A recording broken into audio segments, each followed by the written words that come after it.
But when our entire artillery and mortars, infantry and of the artillery brigade, a total of 80 guns and tube mortars called tubes, they opened up an Akhaura, firing at Akhaura at a rapid rate. The sound, the thunder, the rolling sound, and the flash of exploding shells was like a continuous lightning strike, lasting with a normal lightning strike is a momentary, a second or two. Here it went on for half an hour. The sound was so much, it appeared as if it was a solid wall. You could put your finger to it.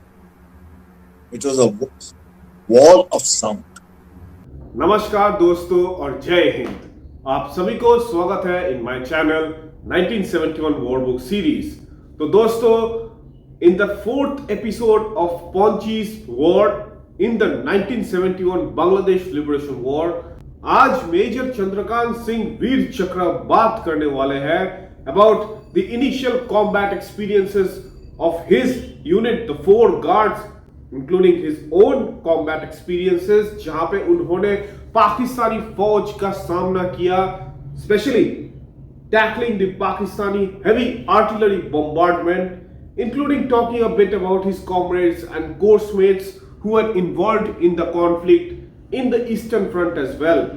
Before starting the video, he will be informing you all that why him, being a combat veteran, has the necessity validation to speak about the Bangladesh Liberation War of 1971.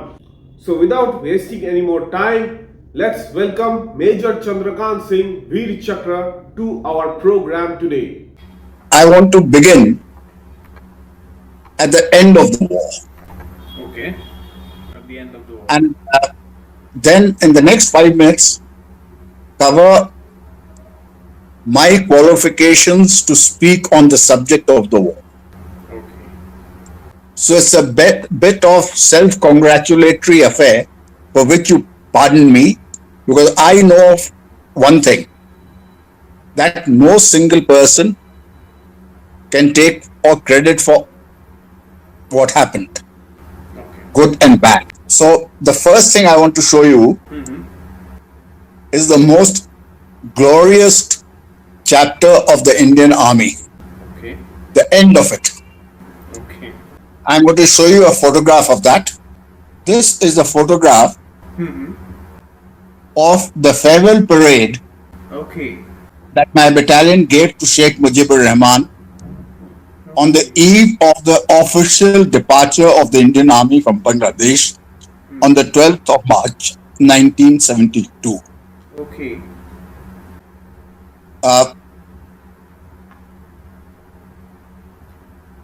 Well, the same photograph with the title written on top, Mission Accomplished. Okay. Can you see that? Yeah. This must be the original one, I guess, sir. Yes. Okay. But it has a glass frame on it, so it doesn't come out very well. The light must be reflecting on it. No, it's still, But is it okay? I mean, the signatures are not so clear, but yeah, the picture is clear. Okay, the picture is clear, so you get it. So I'll revert back to the old one without the frame. Dhaka Stadium. Okay. This is Dhaka Stadium. 12th March 1972. Two. On top here, where my finger is, Mujib, I can read that. Yeah, it's Bengali. that is in Bengali, signed by Sheikh Mujibur Rahman. Right. Below that is the signature of Sheikh Hasina, where my finger is. Okay. This is, I think, on the 7th of 7th April 2020. Okay. 2020 or 21, I'm not too sure, whatever it is. It's 2017, I guess. Yes, 2017, that's it. Yeah, 2017. Bengali. Yeah. Now, when Sheikh Hasina signed this at the Bangladesh High Commission during her visit to India, my wartime commanding officer's wife, Mrs. Himmat Singh, was there. Oh, she was there. I was there. She had literally tears in her eyes. She said, "This is the only document that exists which has the signature of her father and herself on the same page." Wow.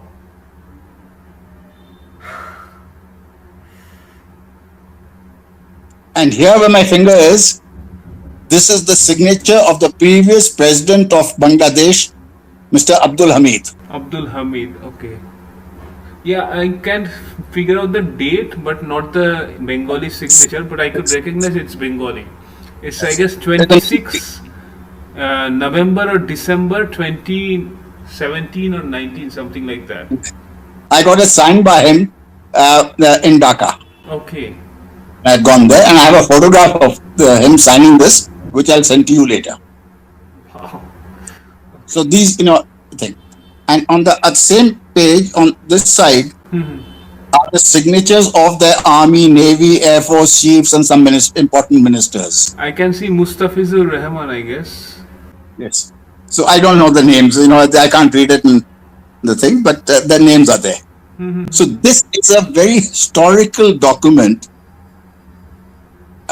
which has the signatures of Sheikh Hasina, her father Mujibur Rahman, and all the service chiefs and some ministers of the Bangladesh thing.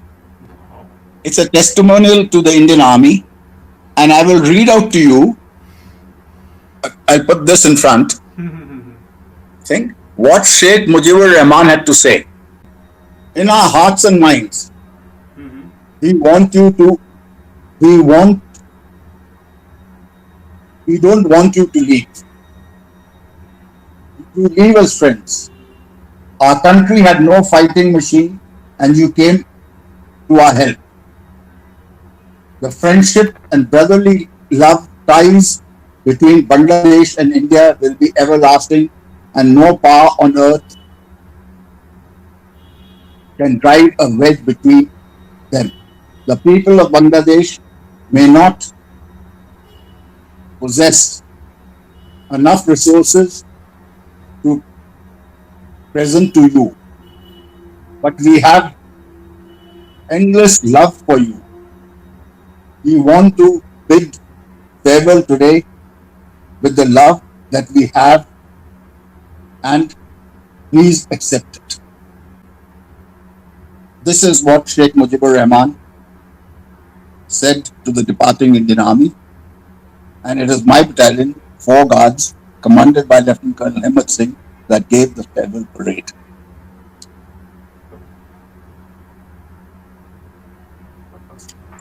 The other thing that I want to show you, which is a reaffirmation of my qualifications to speak on the subject.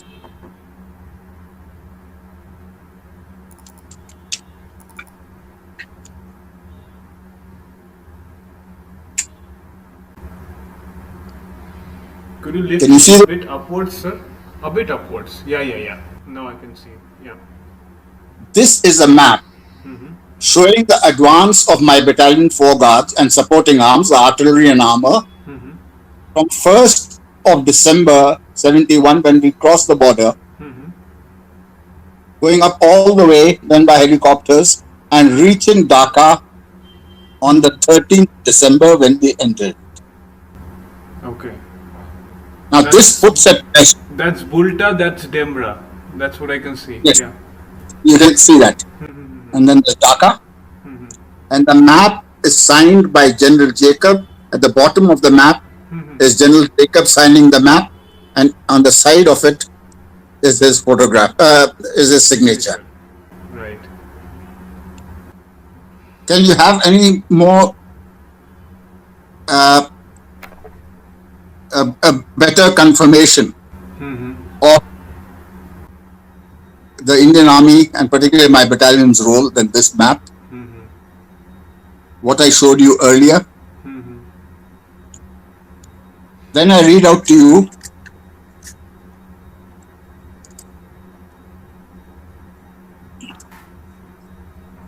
this is from my book on General Sagat. Okay. Yes. Okay. This is a letter by him dated 1972 or something, to my commanding officer, Lieutenant Colonel Himmat Singh. Right. I'll read out to you what he says about my battalion. I write this on the eve of the closure of my corps headquarters in Bangladesh,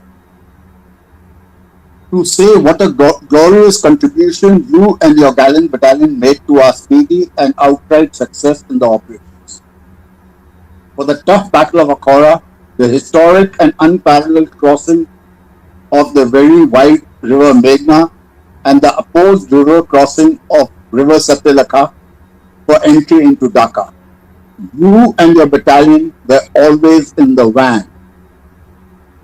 I shall, however, remember the cheerfulness.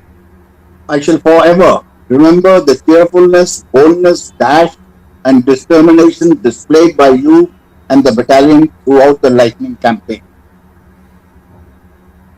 This is General Sagat Singh's letter to my commanding officer. The reason why I have shown you this is that, having been a part of this battalion, I feel that I'm entitled to tell the story of my battalion and the artillery and the armored corps people, officers and jawans who were with us.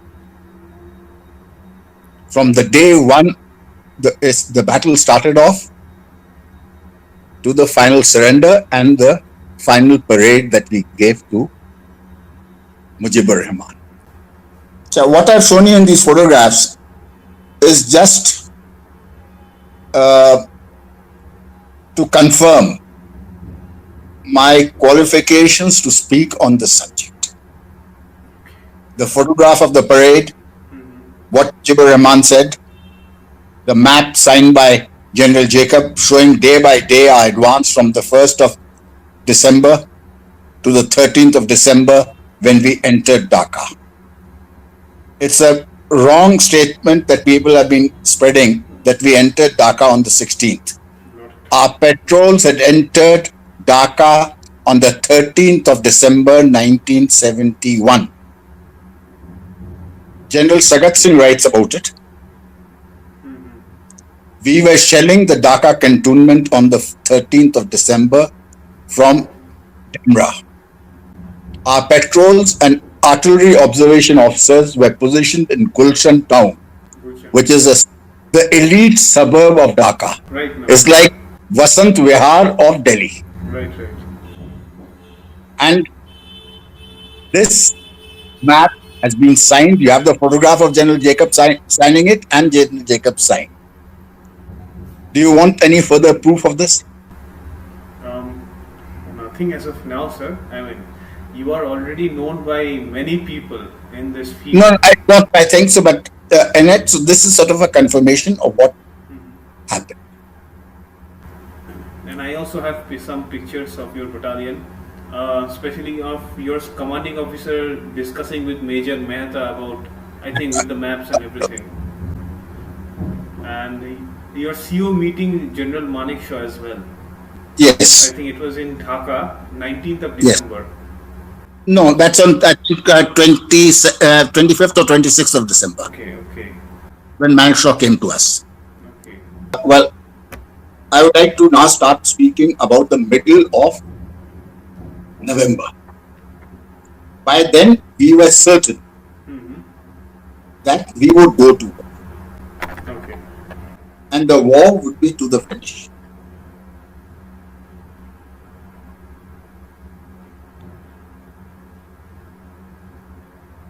But what our final objectives in that war would be is a matter of even we were not certain. Going to war, we were certain, but what our objectives were, not only we were uncertain, I assure you, even our higher commanders were not certain. What a fellow Bengali like you, Air Chief Marshal P.C. Lal, PC Lal, yeah. he was the chief of the air staff, what he had to say. This is from the biography of, I'm reading this out to make clear to you that my statement that even our higher commanders were not certain as to what our final objectives were. So I'm going to read out to you from the biography of Air Chief Marshal Lal. The title of his biography, autobiography is My Years with the Indian Air Force. He writes, "Here I must clarify one doubt that has existed in my mind and also in the minds of others as to what were our objectives of the 1971 war." Okay. He was a member of the Chiefs of the Army, Chiefs of the Yes, sir. Air Staff, and also a member of the Joint Chiefs of Staffs. Now he's written that even he was not clear in his mind. I'll repeat a bit. Here I must clarify one doubt that has existed in my mind and also in the minds of others as to what were our objectives in the 1971 war, as defined by the Chiefs of Staff and by each respective service chief. It was to gain as much ground as possible in East Bengal to neutralize the Pakistani forces to the extent we could and to establish a base, as it were, for a possible state of Bangladesh. A possible state in Bangladesh. Okay. Like half, maybe half. The possibility that Pakistani forces in East Pakistan would collapse altogether as they did, and that Dhaka would fall and the whole would be available for the leaders of the freedom movement in East Pakistan, was not considered something that was likely to happen. Okay. Does that make it clear? It does. And it would have Then- been a mess. A mess. I mean, I'm just considering it would have been a real mess if that happened. Continuing in the same vein, General Jacob, in his autobiography, writes, Manekshaw smiled at me and, using his favorite term of endearment, Jake, don't you see, if we take Chittagong and Khulna, Dhaka will fall automatically and therefore there is no need to take Dhaka. Akhaura replied, yes, sir, I entirely agree with you.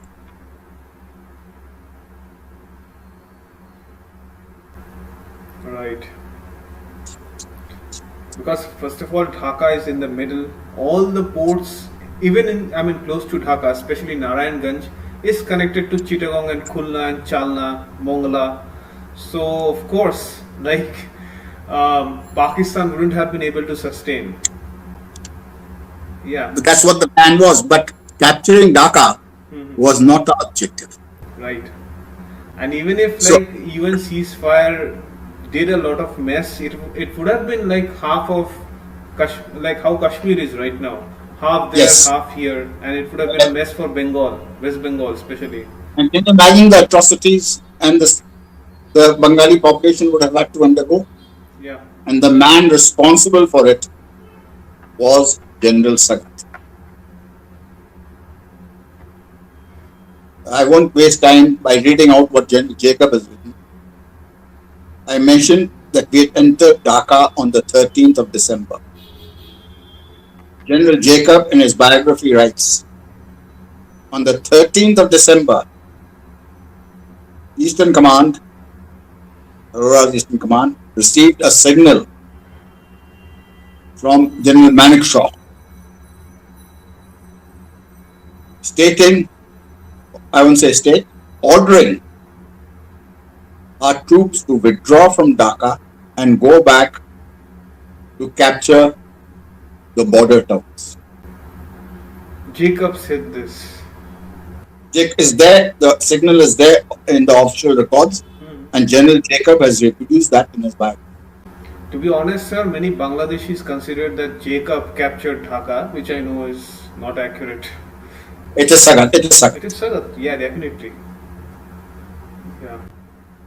So this is what would I say, the part of the evidence that is available to us on record by the most authoritative sources, Jacob and Air Marshal Lal, Chief Marshal Lal.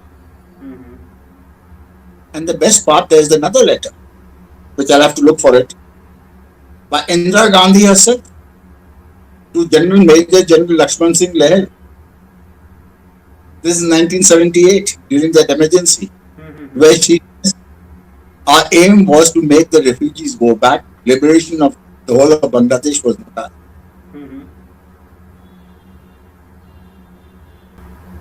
Right. And I think General Sagat Singh also had one advantage, that his core, I mean, especially Agartala, was less than 100 kilometers away from Dhaka. It was Yes. the closest. But it had this big wide river. Yeah, that was Meghna. Yeah. See, the Meghna was river, then the Lakshya River was there. The Titas River was also there. Yeah. the Pila was there. You know, the several river in countries. It was a very difficult country. And Sagat's corps, see, there were 3 corps there. 33 corps on the north. And the west was General Rainer's 2 corps, which was the most powerful.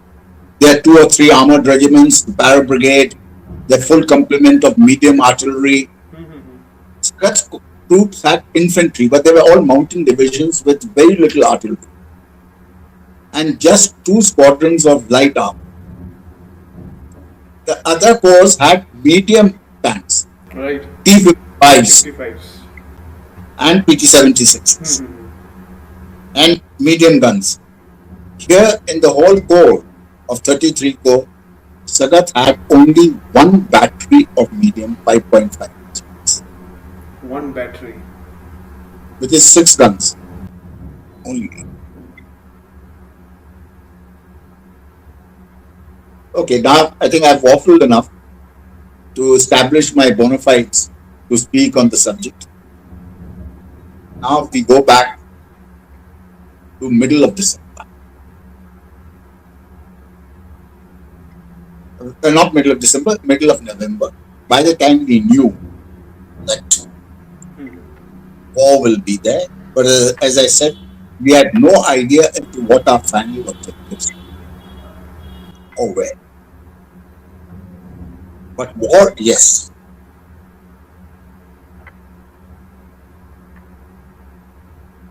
In the middle of December, and 2 things happened simultaneously. In the western side, at a place called Garibpur and Bogra. On the 20th and 21st of November 1971, a battalion of the Punjab regiment crossed the border to establish itself at Garibpur. They had in support with them 1 squadron of PT-76 light amphibious tanks. We also had a similar tank commanded by Shammi Mehta. On our side, the Pakistanis reacted to it very violently because they had a division at Jessore, and they sent a squadron of M24 Shafi tanks against our armor. The squadron of 45 cavalry, this Charlie squadron to the best of my memory,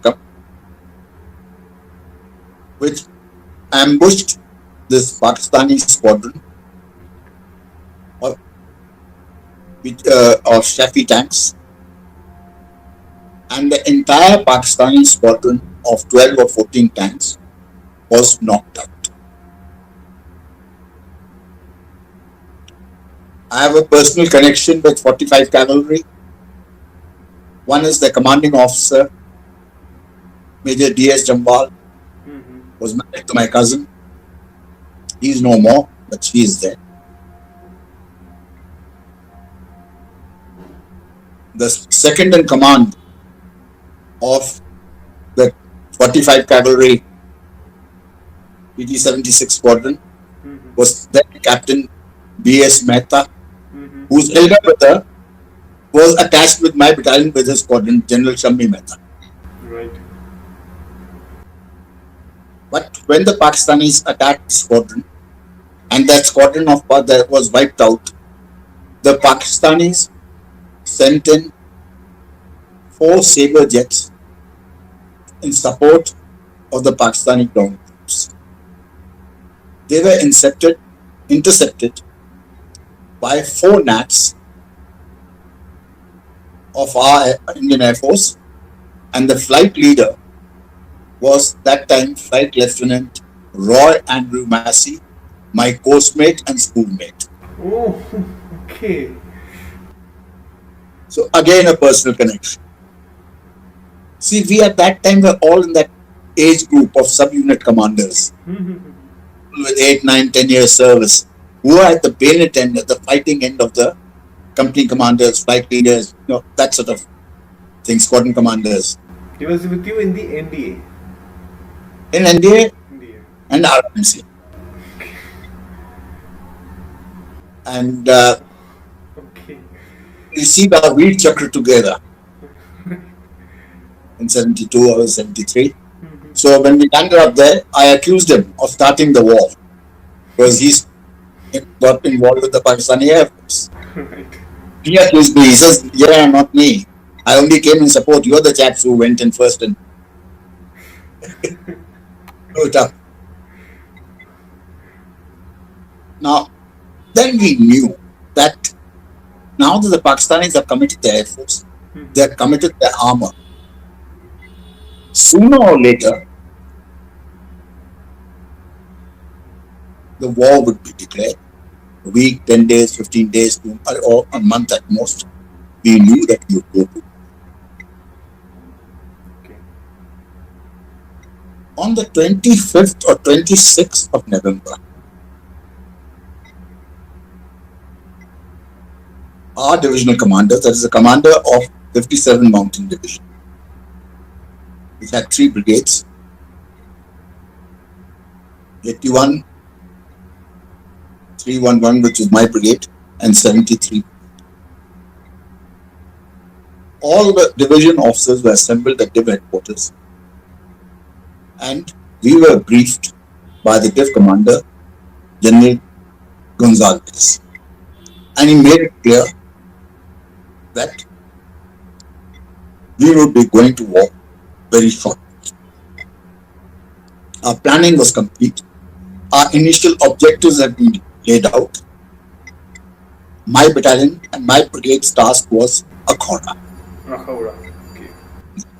which is just across the border. And it was held by elements of a Frontier Force Regiment of the Pakistanis, of Pakistani 27 Brigade, commanded by Brigadier Saidullah.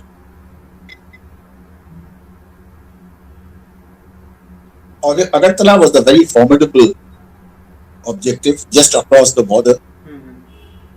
You could see Akhaura from the Agartala airport with the naked eye. You could see the railway station, everything. It was that close. So that was our first objective. D-Day, that is the day on which we were to cross the border, was laid out as 31st of, was the 30th or 31st of, 30th of November. 30th of November. For some reason, the attack was postponed by 1 day. So we crossed the border on the first after last night, round about 7:30, we started crossing the border. In the east, and we are now in the extreme east of India, the sun sets early in winter. It's dark by 6 o'clock. So an hour and a half, we crossed the border south of Agartala. Leading our brigade's advance was another battalion of our brigade, 10 Bihar, commanded by Colonel Sani. Their task was to cross the border and to find a lodgment just south of Akhaura. Okay.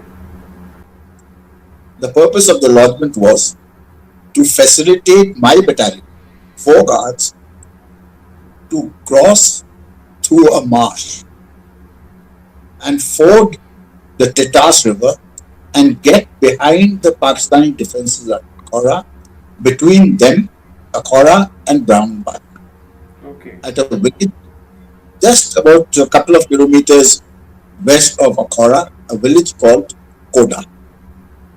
It's a railway station. This was like an encirclement of the city, right, sir? Yes, a partial encirclement of getting behind it.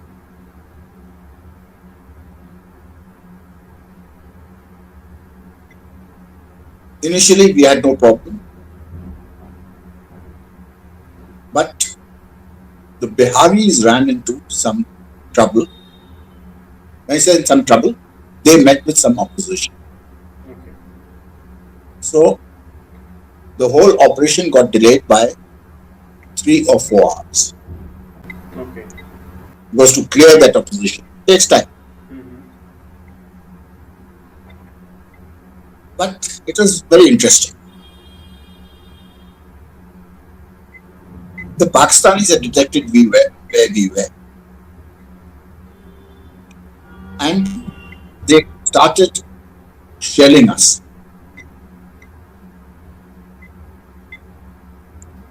The Americans had supplied them with something called air-burst ammunition.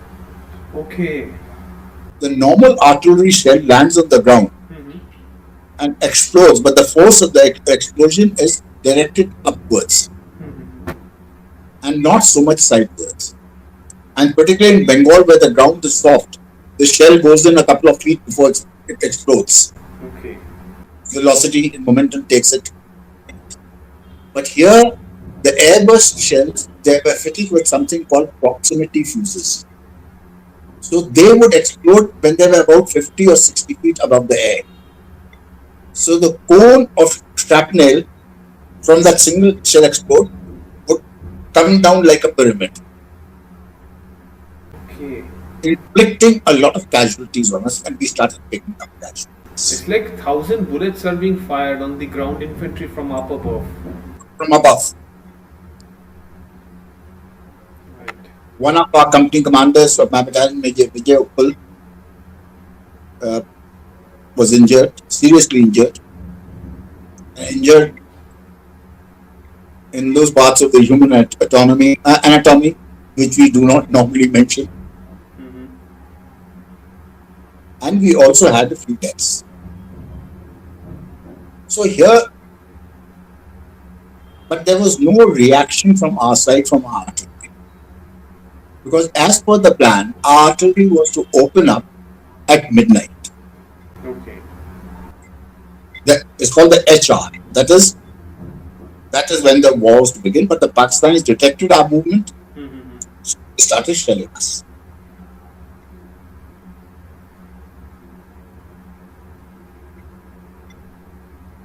We all play Diwali crackers, and if even a small cracker bursts near us, what a thing it is. But when our entire artillery and mortars, infantry and of the artillery brigade, a total of 80 guns and tube mortars called tubes, they opened up an Akhaura, firing at Akhaura at a rapid rate. The sound, the thunder, the rolling sound, and the flash of exploding shells was like a continuous lightning strike, lasting with a normal lightning strike is a momentary, a second or two. Here it went on for half an hour. The sound was so much. It appeared as if it was a solid wall. You could put your finger to it. It was a wall of sound. That's the first time I think most of us had heard and seen an entire divisional artillery opening up on a single. You really get to see that thing in a piece. Right. It's like a firework happening just across the border. Fireworks, because here it's happening close to you. It's taking lives, enemy lives, our lives, and the sound is unimaginable. It's you can't. It's difficult to manage. Most of us, after the war, one thing happened to all of us who were there in war. We all started speaking very loudly to each other, even within the closed confines of a room. One officer who came in fact, he took over from General Himmat after the war, Colonel Muthanna, later Brigadier Muthanna. He says, why are you people talking, shouting at each other in the mess? It's only then he pinpointed, he said, maybe all of you are partially deaf or temporarily deaf.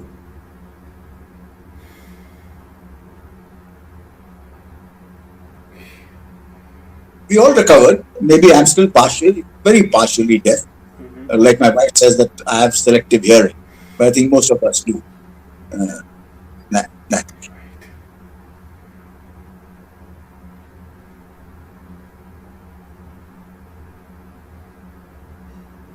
So this sheet of fire of nearly 100 guns and mortars opening up, their guns firing, which would add to more to the whole thing. The real show began at 12 at night, midnight on the night of 1st, 2nd December. This is when, for us, the real war and fun and games start. From midnight of 1st, 2nd to the 16th. Later, when I'll be talking to you about the events of the war, I will show you what was published in the New York Times as reported by Sidney Schanberg on those dates as to what he has to say about the war, which authenticates the official, our official version. What the Stern magazine photographer, he sent me his video.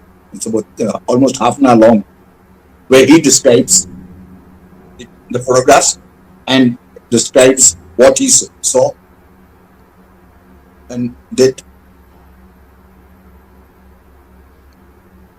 So till tomorrow, till we take